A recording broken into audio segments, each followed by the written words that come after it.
Diego Automotive Museum. Okay. Hopefully is not disappointing. Let's try this. 2011 Corvette.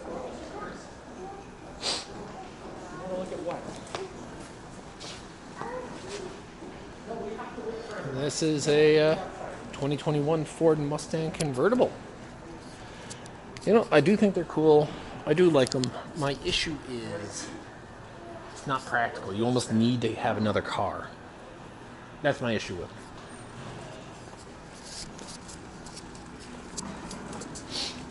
them. Ooh. Now, I've never been a big car guy myself, but I can see the appeal of it. 1960 off-road Gamo Spring Special. Well, that kind of says you're a connoisseur of cars if you're driving that. And I see scratches on the windows. Jesus.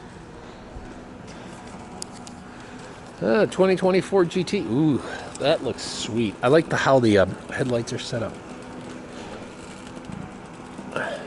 There's something about like flipping the wings of the door. It looks cool. But again, it's not practical because that's the trunk. I mean, I'd love to have it, but now you need two cars, and I don't want two cars. I want one car. I got a motorcycle. Motorcycle and car. I don't need a... Well, I could see myself getting other motorcycles, but more cars? Plus, this would look out of place in my neighborhood. Oh, the Shelby. 2005 Shelby Mustang. I actually just saw something on Shelby just recently on Pawn Stars. So I don't really know much about Shelby, like cars itself, but I can appreciate the looks. Oh, 1948 Indian Chief with factory sidecar. Springfield. $1,000 original cost. Probably costs $30,000 now.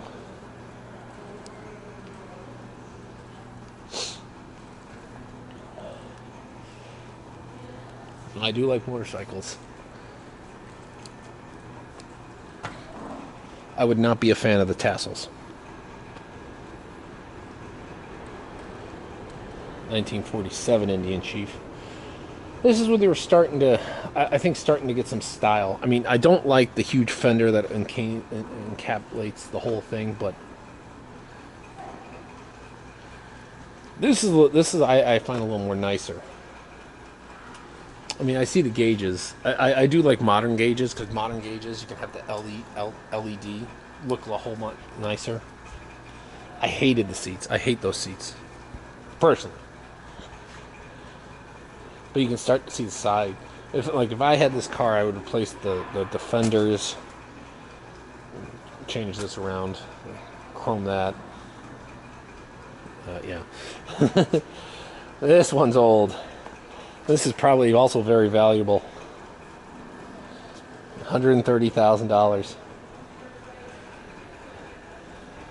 Imagine how many people back in the early 1910s had one of these.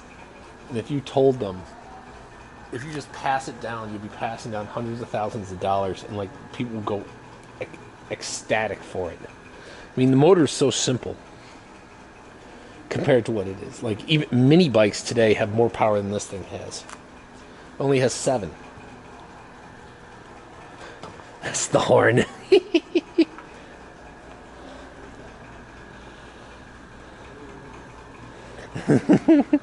Yeah, how the stands have gone. It's like, wow, that's a 28 Indian Chief. There's your suspension. Your seat.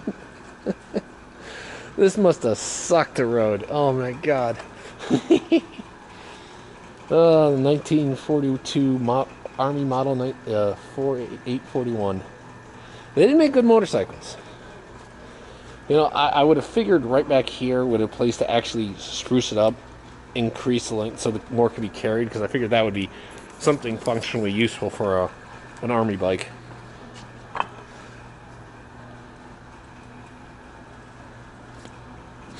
2 different tanks.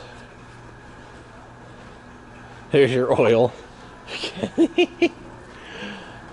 Like we don't realize how good we've got it.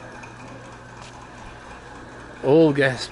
I still can't believe that these are like highly sought after. I mean, they kind of look good, you know. Hell of a nostalgia. 150 horsepower. You like, look at this. And if you had that kind of room nowadays, you're putting at least 400 horses in there. Look at that interior.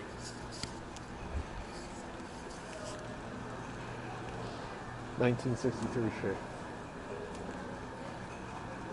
1952.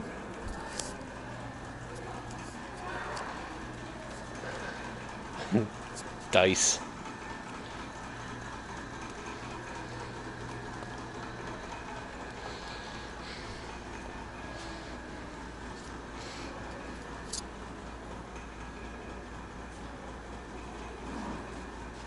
That might look, you know, it looks legitimate because it actually is. Most of these cars and bikes are just on lend or on loan.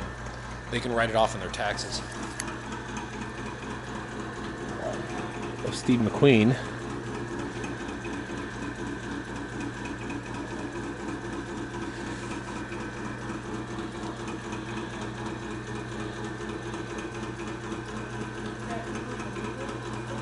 So like writing it, promoting a Swedish.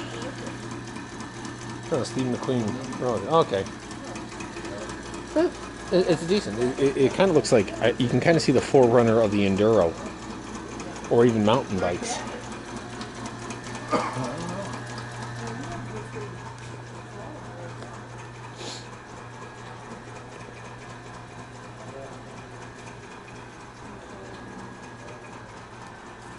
Evel Knievel.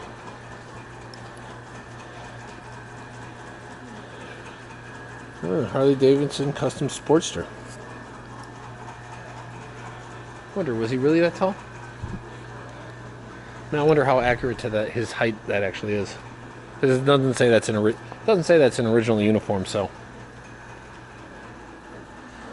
1950 Hyde MA twin cam.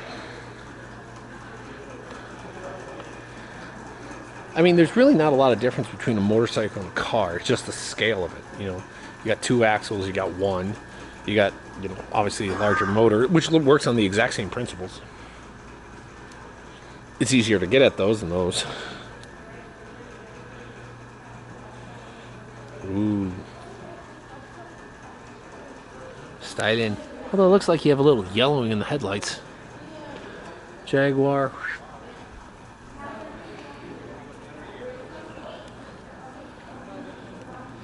1960 hydrogen powered. There are a few power systems that you should be scared of. Hydrogen power should scare you. It's highly explosive, highly volatile. It's just a major. It's never going to be a widely adopted just because of all the problems with it. Okay, and so John will be in the big fan. Convertible. Ugh. I got to imagine convertibles constantly were causing problems. This is pretty cool. I mean, but this would be a Southern California car where it doesn't rain a whole lot.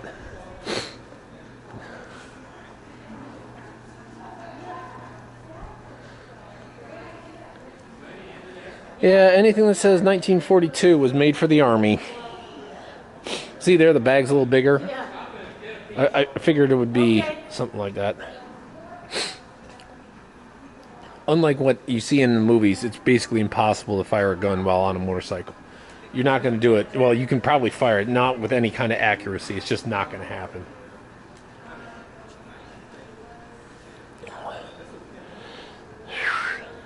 Well, 97 Fat Boy. Same one that was in Terminator 2. Huh. Boom, boom. 04. You know, ooh, 3 exhausts. I don't know, 3. You can get away with. I mean, so many bikes get away with just 1. Yeah, like having 3 doesn't really. I mean, it's more for aesthetic reasons at that point. See, like this one has 1.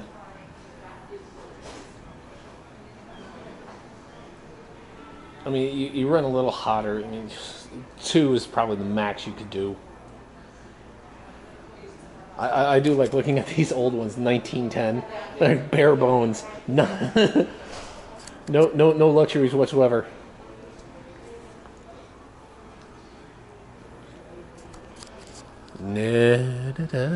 BSA. Oh, from I can see they got a chain. So it's basically a motor. Basically the first motorcycles were all just motorized bicycles. That's all they were. Then they start, these are the kind of things that start get kind of clunky because you get all that crap there to house the whole thing. I don't know why they did that in the 50s. Again, it looks nice. I mean, I don't like that color. That'd be a different color.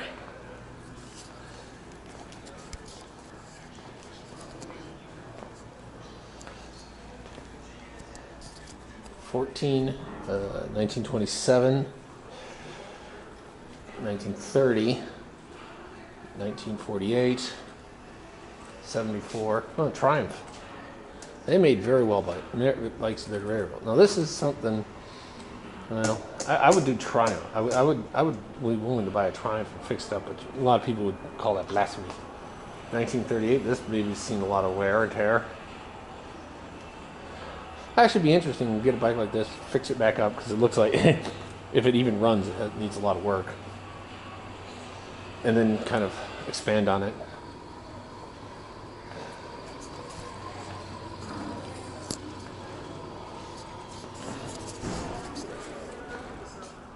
Nigga. 1932 Ford old school hot roaster.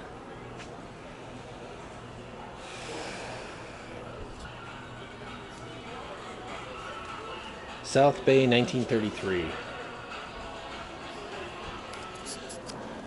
I do like. There's something about a car that opens like only on one side of the hood. It's always been kind of intriguing. Now that they all open just straight up, so you can look at it from both ways.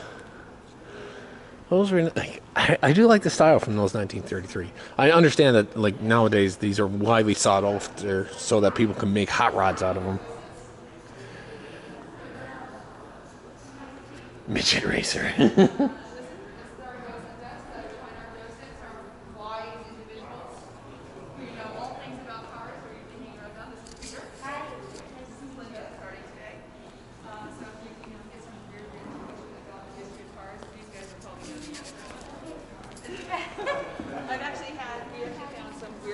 Artwork that we're selling in the gift shop, and looking at can't figure out what it was.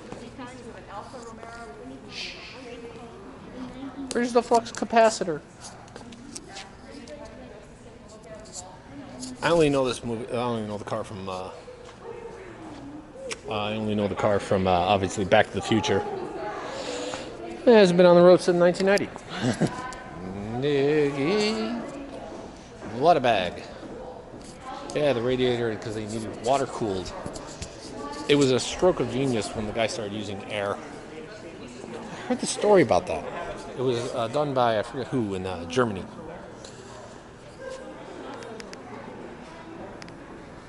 They were actually under a contract from like Hitler to, I think it was Volkswagen.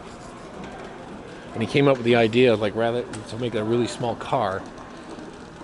And he came up with the idea that he could scale down the engine if he cooled it with air instead of water. With the suicide doors. Suicide doors, obviously, the ones that open like into the wind instead of. Ooh. 1928 Lincoln Wolverine limousine. That's a limousine. Well, obviously it would be. Always got to bring an extra. Damn. Extra. Fuck. 1905 rodeo. Now there's an old car.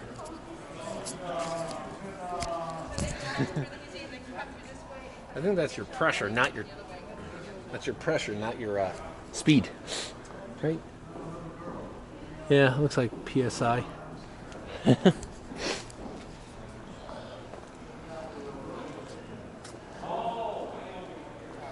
That's your headlight, which is basically looks like something out of a naval.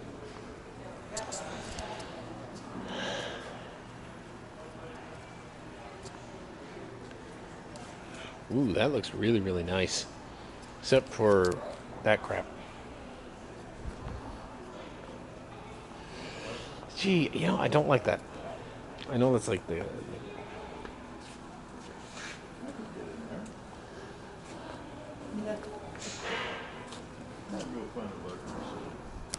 It's a 1974 Lamborghini. Leather's seen better days. There's something about Lamborghini. There's the Dodge Viper.